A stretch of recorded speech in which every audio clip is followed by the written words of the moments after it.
히스기야는 이미 하나님의 말씀 안에서 살아가고 있던 왕이었습니다. 은혜 안에 있었기에 순종의 삶이 가능했습니다. 하나님께서 먼저 말씀해 주셨습니다. 말씀은 언제나 은혜의 시작입니다. 그 말씀 안에서 하나님께서는 기도하게 하셨습니다. 기도는 결단이 아니라 은혜로 허락된 반응입니다. 하나님께서는 이미 들으셨고 이미 은혜를 준비하고 계셨습니다. 하나님께서는 자신의 뜻과 자비 가운데 응답하셨습니다.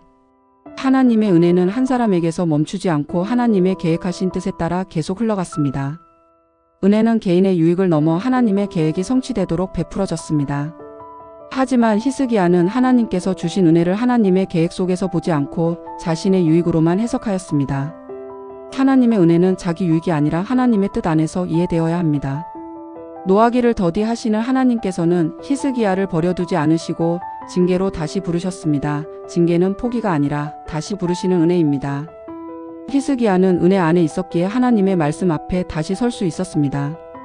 회개조차 우리의 능력이 아니라 하나님께서 허락하신 은혜입니다. 히스기야의 문제는 은혜를 받지 못한 것이 아니었습니다. 문제는 은혜가 아니라 은혜가 하나님께로 향하지 못한 마음이었습니다. 하나님의 은혜를 자신의 이익으로만 해석하는 순간 은혜는 교만이 됩니다. 은혜를 누리는 것과 은혜를 소비하는 것은 다릅니다. 구원은 하나님의 선물, 영생은 하나님의 약속, 우리가 받은 이 은혜는 아버지 하나님의 영광이 드러나게 해야 합니다. 히브리서 1장 2절에서 3절 말씀, 이 모든 날 마지막에는 아들을 통하여 우리에게 말씀하셨으니 이 아들을 만유의 상속자로 세우시고 또 그로 말미암아 모든 세계를 지으셨느니라. 이는 하나님의 영광의 광채시요 그 본체의 형상이시라. 그의 능력의 말씀으로 만물을 붙드시며 죄를 정결하게 하는 일을 하시고 높은 곳에 계신 지극히 크신 이의 우편에 앉으셨느니라.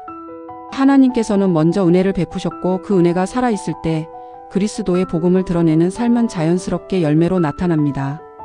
하나님께 받은 은혜를 하나님의 영광으로 돌려드리는 삶이 되시기를 바라며 우리 주 예수 그리스도 안에 거하여 살아가는 모든 성도님들을 위하여 우리 주 예수 그리스도의 이름 안에서 기도드립니다. 아멘.